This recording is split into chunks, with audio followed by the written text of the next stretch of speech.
You're listening to Coach Mike on the mic. Let's talk hoops.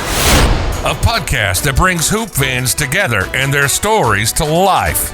Coach Michael Herrera is a Texas high school basketball coach with 3 state Final Four appearances and a lifelong fan of the game. He'll sit down with coaches, players, and fans to share stories, game perspectives, X's and O's, and lessons learned along the way. Now, let's talk hoops. 5, 4, 3, 2, 1. Welcome back to Coach Mike on the mic, Let's Talk Hoops, as we dive back into part 2 of this episode with Greg Harrington and Kevin Johnson.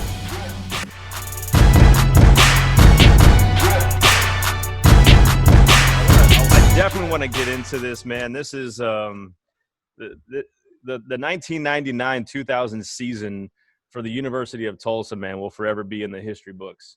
For those people that don't know, you guys were 32-5 under Bill Self, Norm Roberts and Billy Gillespie. One thing that I remember about that season are the 4 losses that we had. 3 of them were to Fresno State. And I just, to this day, if I ever see Fresno State on TV, like I hate them. Like I just got this animosity towards them. But we lost to them 3 times for a combined total of 6 points. We lost in a fluke, and I don't know. I mean, I'll call it a fluke, but we lost to to Oral Roberts by 1 point. So we're at 7 points total now. And then we lost the last game of the season by 4 to North Carolina when we had the lead, as you guys know, going into the end of the game to get into the Final Four. Although we did not have to play against Kenyon Martin because he was injured, but we had to go through people like Ed Cota and Joseph Forte and Brennan Haywood. I want you guys, and I don't care who goes first, I want you to just try to take your memory back to that year, even from just the beginning. The winning streaks, being coached by Bill Self and his staff, and the belief in the locker room, and win after win after win after win. And then we had a loss, but then we just kept going and going and going, and then all the way into the NCAA tournament. To where I remember you guys being the Cinderella story, right? Like I just remember sitting down and watching like this long trailer on the University of Tulsa being the Cinderella story, and watching Cooley ride his horse and all that kind of. I mean, I remember those things, and I know if we have any people listening right now that were friends with us at Tulsa at that time, or even just anybody in Tulsa, we're forever going to remember that season. So kind of give our audience a little bit of what it was like for you guys to play that season. You want to start, Greg? I think that team's mission kind of started the year before when we lost to Duke in the tournament. That was a really big eye opener for a lot of us because we wanted to be a great team. We had played Michigan State even in a Hawaii tournament that same year and had trouble with them, but going up against Duke and them embarrassing us on TV, the guys that were coming back, we wanted to come back stronger and better, and we wanted to be a top team. And being exposed to them, it kind of let us all know we need to get in the gym and put in a whole lot more work. And I think that's what everybody did that summer, and that was the start of it.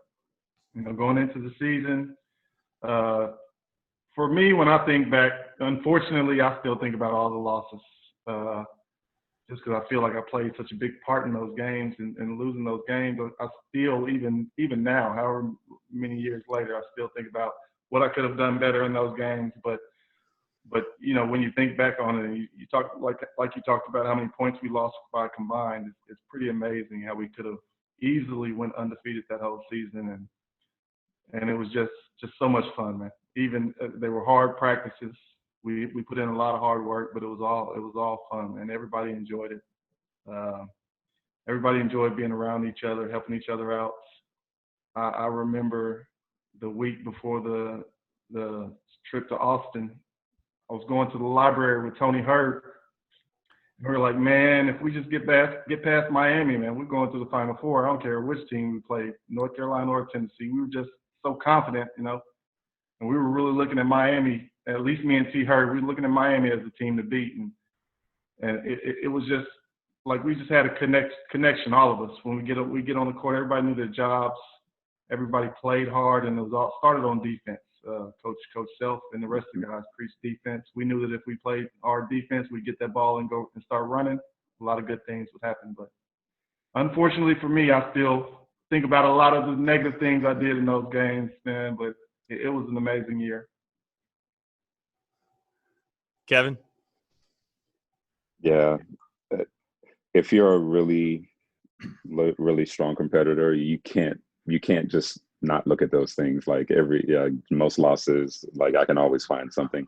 There are wins. After some wins, I would be upset about these 2 shots that I missed that I should have made, even though we won the game and things like that. So yeah, it's hard not to look back and be like, man, if we had just done a little bit of this, a little bit of that, tweak this, be a different story. But at the same time, I do try to be able to say, like, wow, that was a wild ride. That was a great, fun ride to be on. And it was a great experience look at how many people don't get to be at that stage to play in the Elite Eight and have to be one step away from the Final Four. And that whole season was amazing. That was I guess you could say, the toughest team I've ever been a part of, as far as the attitudes, physical, mental toughness. Almost to where like animals, like you said, on defense, you preach defense. We're not going to let them score. We know we have offensive weapons, so we stop them from scoring, we win. And that was a big part of the mentality. And that's what set the tone for the rest of my career right there, to see what it took for us to get to that point. And all the practicing, all of the yelling and screaming, all of the everything that went into it to get to that final product. So that set the tone for the rest of my career. And I redshirted the previous season because I was stress fracture in my foot. So I redshirted my first season. I was sitting on a bench at that Duke game, so I did get to experience it firsthand though. And yeah, I could see that was like, all right, we got our foot right there, but now it's time to go to that, take it to that next level.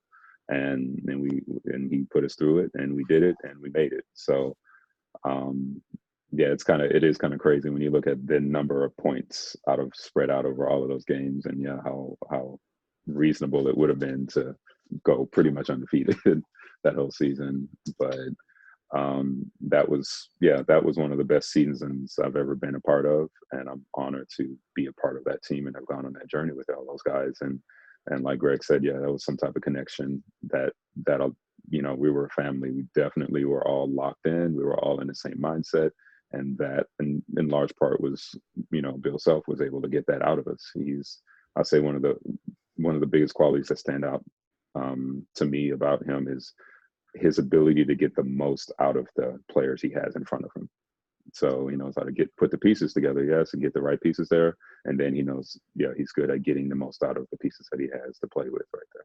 A lot of the people I'm hoping that are going to be listening to this podcast, will be coaches, right? So, and he's one of the greatest coaches, right, to ever to learn from, whether you're a coach or a player. And we'll start with you, Kevin, since you just mentioned it. Like, what was it about him? You said that he brought the best out of the players. Well, what did that look like? What did that sound like? What are some of his actions or those qualities that he actually did to have you make that statement, 20 years later? Like, what was it about Bill Self that you like so much?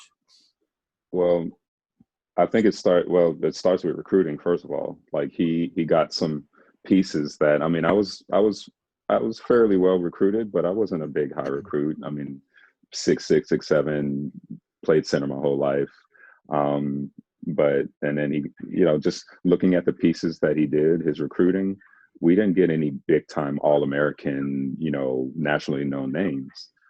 But he knew he had a plan in mind on the way he wanted to play. And he knew what type of pieces he needed to realize that. And he went and got them. They weren't the biggest names on the list, but he got what he needed and he was able to put it together. Yeah, it was the mentality. Yes, his strategy, of course, what defense, offense you're playing, style of play. But I think a big part of it was the mentality. the mentality that he instilled in the team. That, I mean, every type of coach in every sport, you want to have that never say die, never quit, all that type of attitude. But he really he did that to an extent that I haven't seen beyond that, outside of him. And that was a big driving force because, that's where I can say is, and then the practices, he demanded that. And if you didn't do it, you don't play. And you might get chewed out a time or two as well. But I mean, he demanded excellence and he took no excuses. And also the way he had it set up was set up based off of the players he had. So if everybody did what they're supposed to, we win, period. So it's a combination of getting the pieces that he needs, organizing it in the proper way so that he's getting the most out of each individual player and putting them where they can do the most to help the team, and instilling that mentality, that junkyard dog mentality. That's what we had on defense. Like, we were a bunch of junkyard dogs on defense. That's basically what it was. So, and that's not easy to get. I mean, you've coached. I haven't coached a team, but I can only imagine like trying to get that out of every single player on your roster and being that's not that easy. No, it's not. And I'll tell you what, from a coach's perspective, and I hope this gives a little bit of insight to Greg as well, because he's coaching too, and this is kind of a question off the cuff that I don't have here written down, but when was there a time, and Greg, you can answer this too after Kevin, was there ever a time when you realized that Coach Self valued Kevin Johnson, the human being, over Kevin Johnson, the basketball player?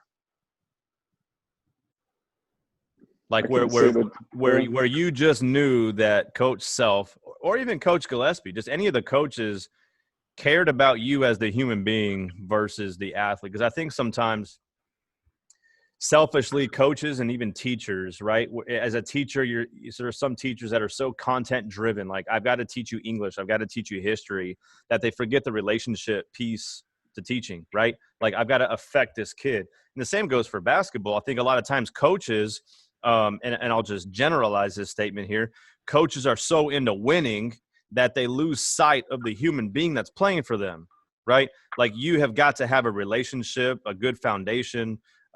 Is there a moment or a story that you can share where you knew that a coach, and if you want to, Greg, if you've got one just kind of like in your head right now, was there ever a moment that you really felt like Coach Self cared for you as a person outside of the game of basketball?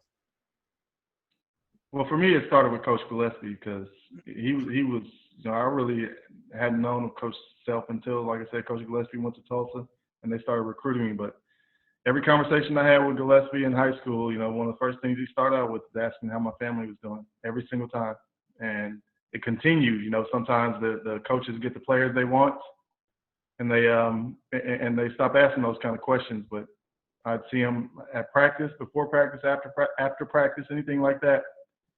He'd be asking about my family. And even now, I saw Coach Gillespie last time, maybe 3 or 4 years ago, at a TCU Kansas game, and that's one of the first questions he asked. Same thing with Coach Self. Anytime I've seen him since, those are the questions they ask. How's your family? How are your kids? Things like that. So with them always doing that, I always kind of knew, it wasn't just basketball. It wasn't just, I'm here just to play basketball for you. And, well said.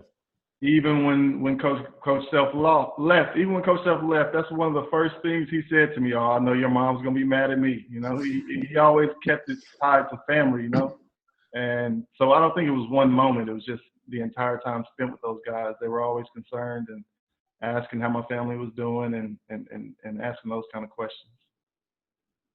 KJ, you want to piggyback it? Are you good?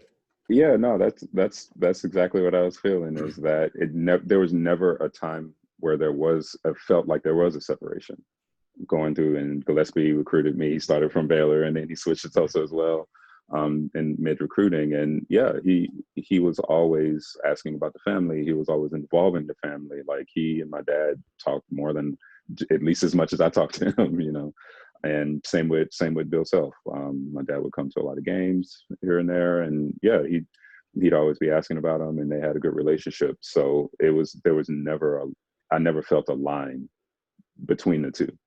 like never once. I never even thought of it that way. So when you asked that question, I was like trying to think, what do you mean? Like there was never any, I never once felt that there was any separation as him looking at me as a player versus a person. So. Greg, throughout your career, I don't care what level, is there a highlight story of your career, whether it was like a game-winning shot or a game that you just couldn't miss, or I mean, I don't want to feed you, but one highlight story from your basketball career. Highlight story from a basketball career, man. I don't really have a highlight game. Well, I can take it back to high school. I went to Vegas for a summer tournament, and I remember my AAU coach used to get on me about shooting the ball all the time, man. And this was probably like the last game of the tournament in Vegas, and I had gotten so sick of hearing him tell me to shoot the ball. That one game, I just like decided I'm not passing it. And I remember them telling me at one point I scored like 25 or 27 points in a row. And at the end of the game, the coach was just, that's what I'm talking about. That's what you should be doing all the time, just hyping me up. But I remember I was hitting all these shots, but I don't know, man. I felt so uncomfortable just coming down, jacking it up every single time. But that's a pretty funny story from high school. But, I mean, sophomore year of college, that year you talked about, and my senior year, those 2 seasons really, really stand out in my mind as far as being 2 of the best teams I ever played with, and just being able to play with a group of guys that I really loved and enjoyed being around. So, good deal, KJ. I'll just think of this one that stands out. I was playing in Lebanon, and I had been out for like several days with food poisoning or something. And just stomach was all messed up. I couldn't eat or drink or anything. So I was questionable for that next game. We were playing one of the lowest teams in the league. So they were like, all right, well, you can give it a try. It's not the end of the world. I started the game. After like 4 or 5 minutes, I had to come out. I felt like I couldn't even run up and down the court. I just felt awful. That team started beating us, and they're like, hey, do you think you can give it another try? And I was like, all right, I guess. And then I go in and we won the game. I ended up with like 25 points, 12 rebounds, and 5 blocks or something like that. And that was my, like Jordan in the playoffs, battling flu or whatever, stomach sickness moment. Whereas, like, I don't know where that came from, but like, I don't know. I don't know how I did that, but you just had to go do it. But that also that's the whole mind over matter. You tell your body what it's going to do versus, listening to your body at times. You do need to listen to your body. I'm not saying to go crazy, but that was one of those moments where I just was like, nope, I'm going to do this. And I did it. So that stands out. Good deal. All right. Moving on. We're kind of wrapping things up here pretty soon here. So let's talk a little bit, Greg, share with us what like you're doing now. So like from the time you graduated from Tulsa, what was life for you after that? Like, what did you do? What did you get into? I know you talked about your coaching now, and you can talk a little bit about that too, but what was your life like after Tulsa, and kind of what led you to what you're doing now? All right, so after Tulsa, I got to play in Europe for 8 years and was all over the place, mostly Eastern European countries and Poland. I was in Poland a lot, but traveled all over for 8 years, and that was a great experience.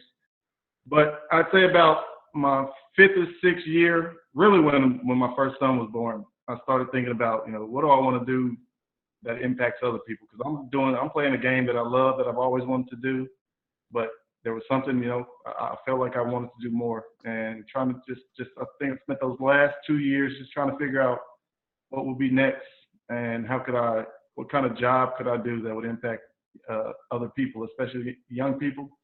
And so got done playing basketball and came back home to Carrollton and got to working on my certifications to become a teacher and a coach. And I started off as a teacher's aide, did that for a year, and then got my full certification and a job at a middle school here in Carrollton. And I work in the special education department, which I love. I have a small group of students I work with, and I love working with them, and also get to coach football, basketball, and track. So that's what my life has been like for about the last 9. This is my 10th year at Polk, so that's what my life has been like for the last 2 years. You want to coach high school, or you want to stay there at the middle school? Right now, my sons are in the 8th and 6th grade, so I'm happy being up there with them. Maybe after they leave, I've had had the Newman Smith coach and plenty of coaches ask me about that. But I'm enjoying being around my kids and getting to spend these years with them in middle school. So maybe after they leave, but right now I'll be there for a while. I got you. Well, if you ever consider it, man, I got to get you to move down here and let's go, man. Let's bring the Tulsa connection together and we'll coach together, man. Good. Kevin, what about you, man? What happened after Tulsa and what are you doing now? After Tulsa, I played overseas. It was like 7 years, bouncing around Europe and Middle East. Right now, well, what set me to where I am now is I was 27. Basically, my knees got to the point where I couldn't even jog in place. Like there was swelling, they had to be drained, and I had to stop playing. I think that was my third year overseas, something like that. And so that whole rest of that season, I did nothing but rehab and see the top doctors. I was in Germany at the time. Ended up not being able to play the rest of the season. Went home, saw doctors, physical therapists, chiropractors, and still wasn't able to run. And I'm thinking, well, I'm 27. Does that mean I got to retire at this time? What am I going to do with my life? I got directed towards a guy named Gary Gray. I found out later that Michael Jordan and Kobe Bryant went to this guy when their knees were hurting. So it's crazy that I got to spend the whole day with him and he checked me out differently than anybody else ever had. He was able to say point blank, this is why your knee's hurting. This is all you need to do. And it was different than anything I had ever done before. And he sent me home with protocol. I did it. 2 weeks later, I'm on a plane going back overseas and I played 3 more years and I could still run around and jump now. So when I was done with basketball, I was drawn towards personal training, but with the viewpoint of I want to be like that guy and help people that are going through those kind of injury cycle and kind of almost unending and just hard to really get your thumb on what it is. So that's what I've been training for 10 years with that focus in mind. So along the years, I've learned everything I could learn in that direction and that approach. So like I mentioned before, most of my clients are people dealing with injuries that pre and post surgery is close to physical therapy. I'm not a physical therapist. I don't ever say I'm a physical therapist. I can't diagnose stuff, but I understand the process and I've lived it and I've lived all of the ways that didn't work for me and then the ways that do. So I try to take that approach, and that's why I became a massage therapist as well. It's not the spa relaxing massage. It's more like just using massage as a medium to address the deeper issues like opening up range of motion and this and that, in conjunction with the rehab type, exercises and unlearning old habits and changing your biomechanics and all of that. So that's what I'm deep into. I'm currently learning a new cert. I'm going to be learning the rest of my life. And that's kind of my driving motivation, is to keep people from going through that kind of injury cycle that I went through for years that could have been avoided had I stayed. But I don't regret it because that was a great experience. And now I'm able to help people. I've been able to keep people from having surgeries when it was recommended and things like that. So that's what I see myself doing the rest of my life, is just getting better and being able to help people in that way. I like what you said there. You said that you're going to continue to learn the rest of your life, Mm-hmm. and that's why I precisely read books. I think there's just so much to be learned about life, about the game of basketball. Maybe it's about special ed, or for me, I teach all the medical classes here at the high school campus. I went off and worked in cardiovascular care for a few years, just so that I could become a health science teacher at the high school level and coach. Because I didn't know what I was going to teach. I mean, in high school, you got to teach something, right? So I was like, I knew I wanted to coach high school basketball, but I didn't know what I was going to teach. But, graduating from Tulsa and then Texas Tech, where I did my master's in exercise physiology, I dipped into massage therapy and personal training, cardiac rehab, and then I did a lot of cardiopulmonary stress tests. And now I teach medical classes. But, we have to constantly learn. And I think that's, at our age now, right? Because we're all the same age here. At our age now, back, if we were to rewind back in life, I don't know that we would be caught saying that we're going to continue to learn the rest of our life. We wanted to hurry up and get done with learning so that we could live life. But in order to live life, you got to continue to learn. So I like what you said there, Kevin. But hey, I got a couple more questions for you. This one is just really what you both kind of addressed. But I'd like to give the audience a little bit of a taste of the experience of playing professional basketball overseas. And I can say this, I don't know much about it. You know, I know of people. I've got a basketball player right now who's playing overseas. I had a girl who also played basketball overseas, and from my perspective, it does seem like there's a lot of movement that takes place. You might go from one program to the next. I don't know if that's true for your stories, but just give our audience a little bit. Kevin, we'll start with you. Just a little bit about how professional basketball is overseas. Yeah, we can go a lot of different directions with that. A lot of it, I mean, a lot of it depends on the league, the country, the size of the league, which team you're on the league. If you're on the top teams that has all the money, one of the smaller teams that don't have a lot of money. Generally speaking, most countries have a limit to how many foreigners you can have on the team. So some countries is 2, some countries is 4. Germany is like unlimited as long as you have so many nationals on your team. But I just signed 1-season contracts, and I never played in the same country 2 years in a row. I was just bouncing around. You play a season, go home, wait for the agent to find another one. So did get to see the world a lot that way. So let me interject and ask you a question then on that. So you said that you would sign season to season contracts. So you had an agent, right? Yeah. Is that a conversation you had with your agent? Hey, you know, was he or she always looking for your next gig, essentially, even though you were still currently under contract with another team? I don't know that they were looking while I was playing in that current season, but once the season's done or pretty much done, you know, they have the feelers. They put the feelers out, and I didn't request any specific country. I'll just say, give me the best contract you can find, basically, and I'll go and play. Okay. So, I didn't have a lot of demands when it came to that. Just like, what's the best contract, and give me the options. But yeah, so got to see a lot. There's a business side to it that a lot of people might not understand, and that's where it kind of depends on the country and the club. Europe they have the basically all your contracts are guaranteed by the whole organization of basketball in Europe, not just the team. So even if the team, you can petition them, you can get your money. Some other countries don't have that safeguard. So I've heard a lot of stories, and I've had a couple myself, where the team's not trying to pay you all the money. A lot of it can be if you're not playing as well as they think you should, or the team in general is not winning, so they start trying to skim. So there's quite a few stories of that going on. It doesn't happen all the time, but it happens. So there's a business side to it. But at the end of the day, there was never a team where I never felt like, as far as all the players on the team, we're all connected, we're a family. It was, if there was any kind of problems, it would be like the upper management in the team. But that's just something that can be a downside at times, depending on the league, team, country you're in, and they can kind of mess around with you a little bit that way. But overall, no, it was great experiences, and I got to see the world. So good deal. That was awesome. Awesome. Greg, what about you, man? What was it like playing professional overseas, and talk a little bit about how that was for you? Yeah, first of all, first thing I learned was it's going to be what you make it, you know, because like you could ask 10 different players and they can give you 10 different stories, but some situations are tough and some are more comfortable, but the main thing is you have to be mentally tough, and you have to be disciplined, because you may go over there just by yourself for a few months and not know the language. You got to figure out how to navigate yourself through a whole different country, city, not speaking the language.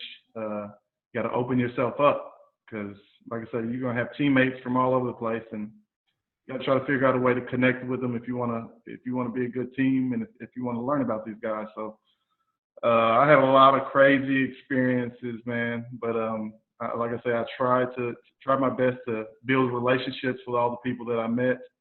You know, just take every experience in, because I knew even some of the difficult situations I went through, like KJ said, you might get a team who might not pay you just because your team lost the game and it had nothing to do with you, you know.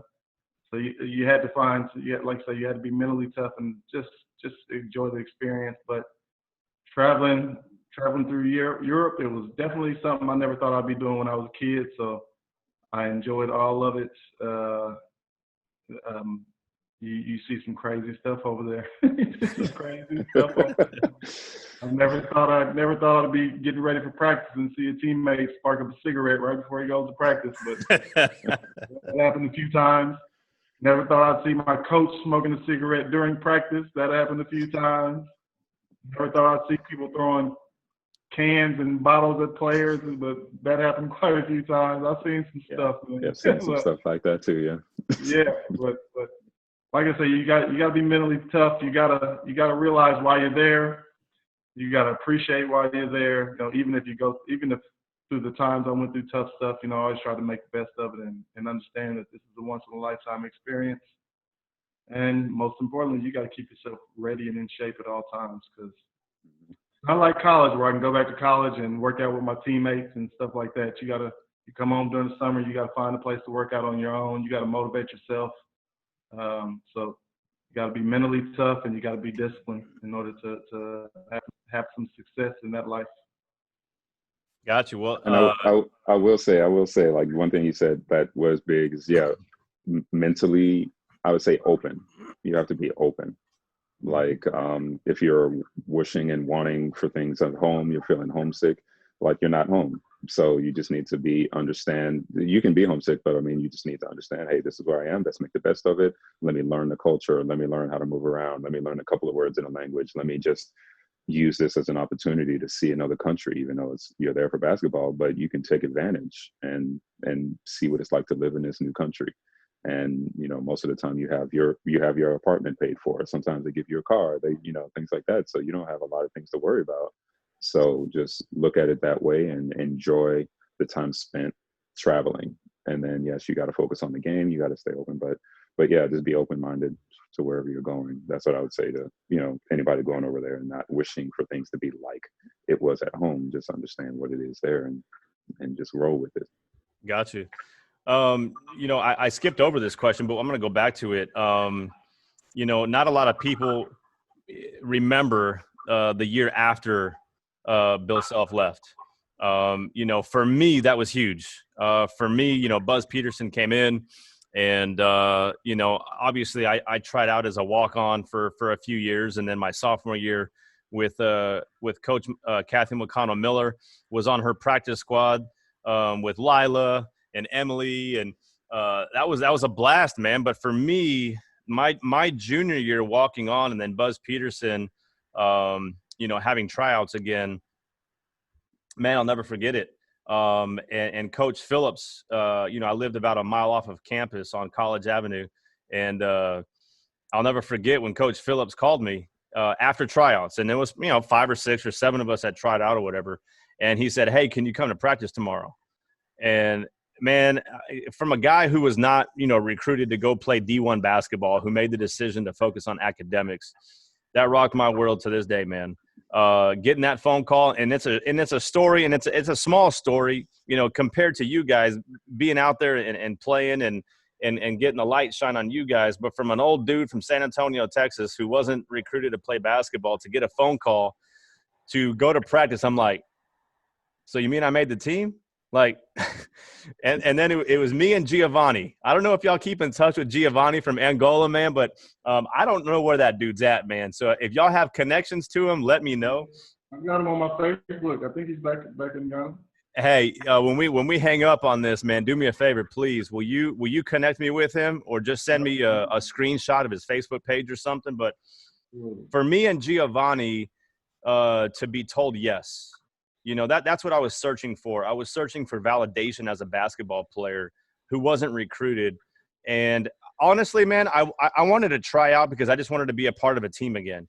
It wasn't about me getting minutes or playing. I just loved basketball.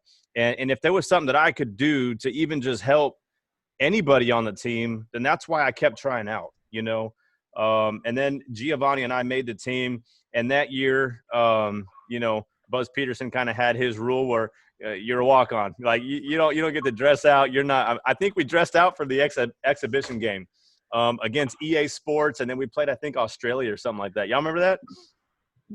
And I got to dress out that game, and I don't know if you ever remember this, but I took a shot. And man, Buzz ripped me for that. He's like, "What are you doing, Herrera? Why are you doing that shot? You're just a walk-on." I'm like, "Oh man." But I was like, man, if I'm going to get just one opportunity to shoot this ball, I got to say that I did it. But anyway, this is not about me. It's about you guys and about your story and your journey. And y'all won the NIT championship that year. And I say y'all, I mean, I was on the team, but, you know, obviously I wasn't, you know, on the team with you guys the way that you guys were.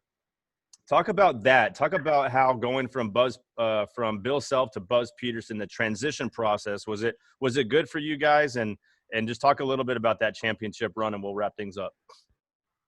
You can start, Greg.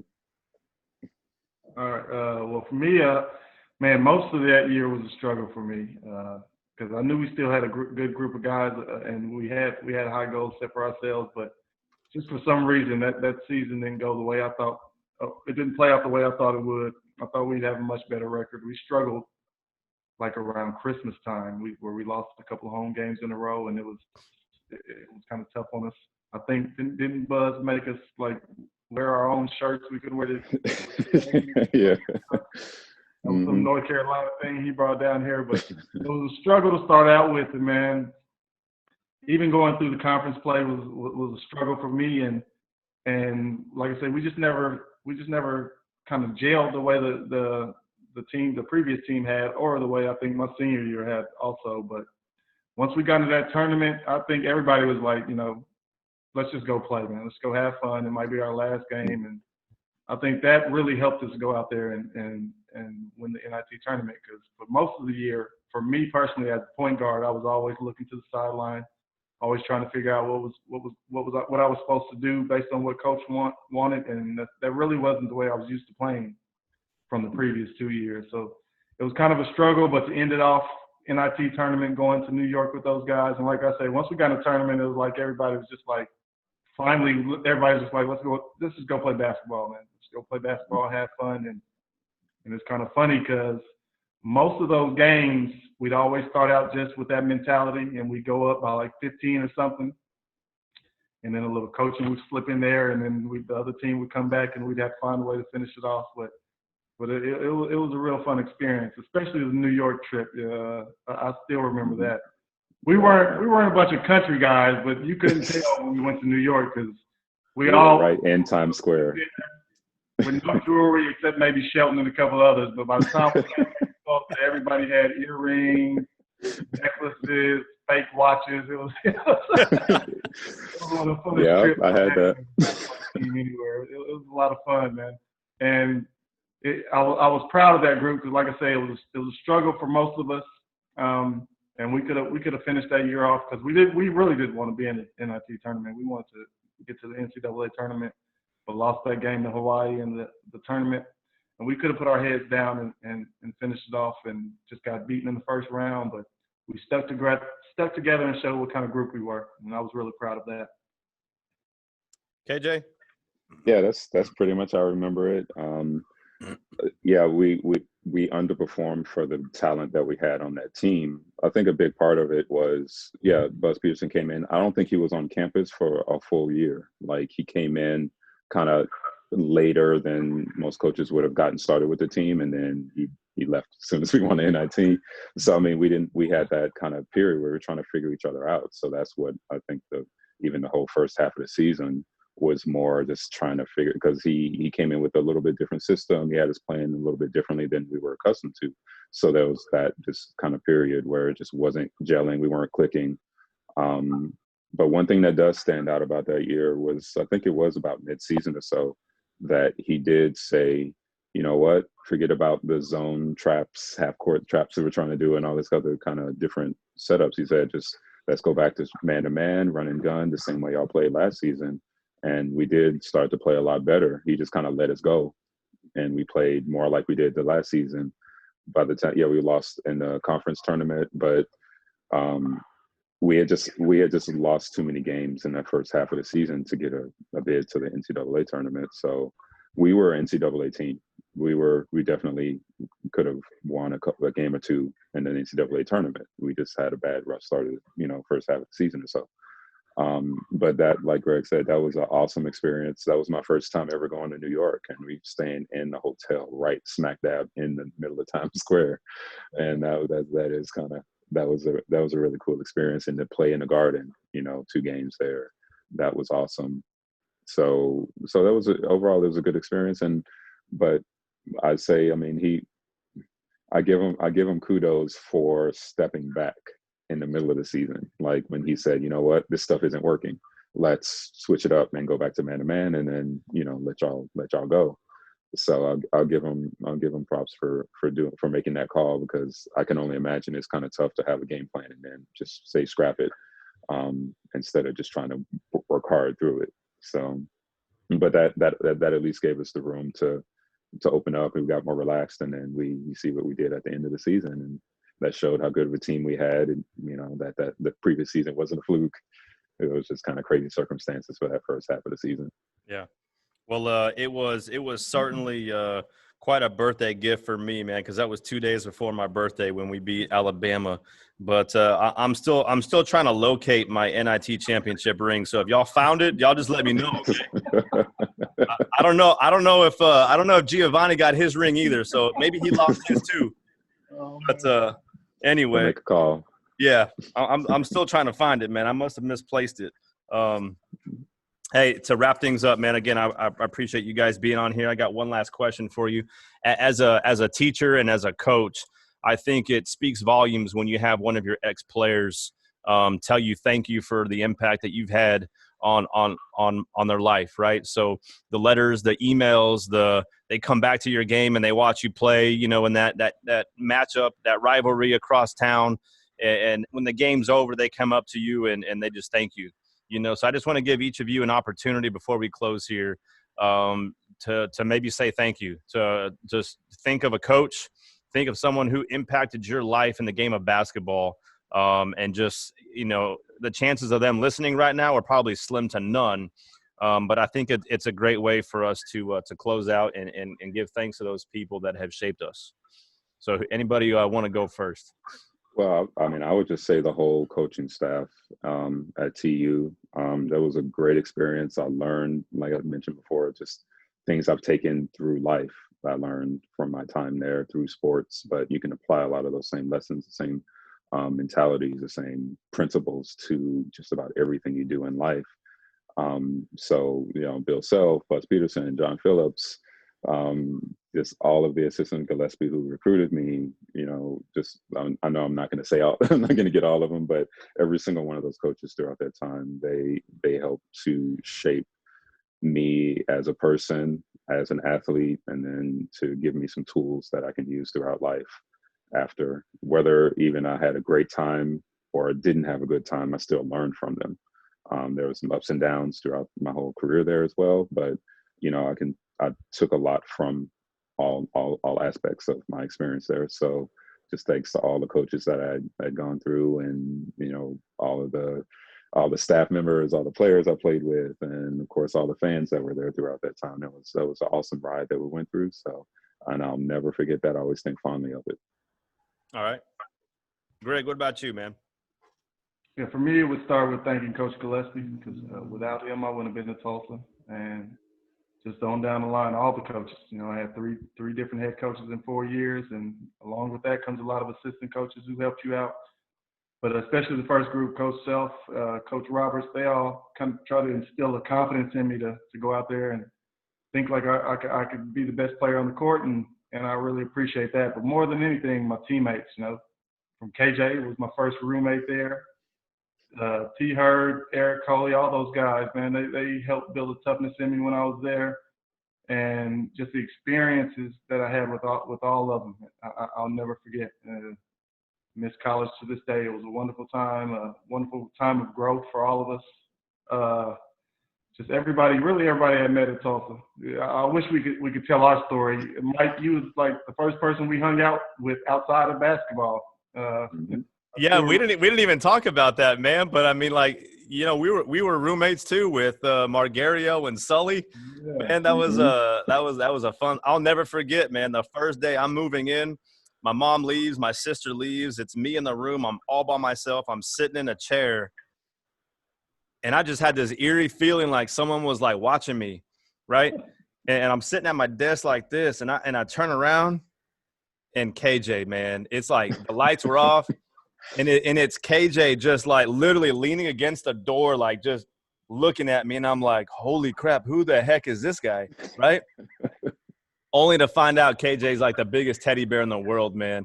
And that's KJ. I don't know if you remember that, man. That was the first time I ever met you, and you were just like peeking on me, looking at me behind. I didn't even know you were there, and I was so scared. And then this dude is taller than the door frame, so I'm like, what the heck? I didn't even know we had basketball players as roommates, man. So those were good times, man, for sure. Absolutely. Yeah. Just the whole experience, man. I tried my best to enjoy it all. All the people I met there was awesome. But again, my teammates, as far as the basketball part, they pushed me on the court and just enjoyed winning with you guys and experiencing those 4 years. Well, hey guys, I appreciate it, man. We've been going at it for almost an hour and a half, but not quite. But I just wanted to say thank you guys, and I really appreciate the time that you guys took to talk with me today. And it sounds like you guys were able to connect too after a little time of not seeing each other too. So I appreciate all that you do, man. Greg, good luck to you in your coaching endeavors, and Kevin, good luck to you on your journey with all the certifications that you've got going on. But the beauty of going off to college and meeting people is that although we may not see each other face to face, those relationships were built, the foundation was built, and I can consider you guys friends. So again, I appreciate you guys taking the time. Absolutely, same, man. It's good talking to you guys. Y'all still look the same, man. You look the same too. I was about to say no, KJ, you can't go there because Greg, I wasn't expecting to see hair, man. Yeah, except for that. Hey, I've seen him grow his hair out in college a few times. So. I know. Hey, most of us go the other way. We lose our hair. You're gaining your hair back. Yeah, I try to get creative with it. Every once in a while, I'll let it just grow out. I went to Tulsa like 3 years ago for something for Coach Phillips, and my hair was crazy. Everybody was going crazy, but I'll cut it again eventually, All right, guys. Well, y'all take care, and thank you. All right, thanks a lot. Take care. All right. All right, you take care. Bye. Thank you for listening to Coach Mike on the Mic, Let's Talk Hoops. If you enjoyed this episode, be sure you subscribe and click the notification button, and then share it with your friends. If you're so inclined to do so, would you please rate and review this podcast so that I can help grow this community of listeners? I hope there was something that you heard today that entertained you or connected you to the game of basketball. If you'd like to be a guest or know someone who would be a great guest on the show, please comment below or reach out to me on any of my social media platforms. Until the next time we meet, the ball is now in your court. Be someone's champion today.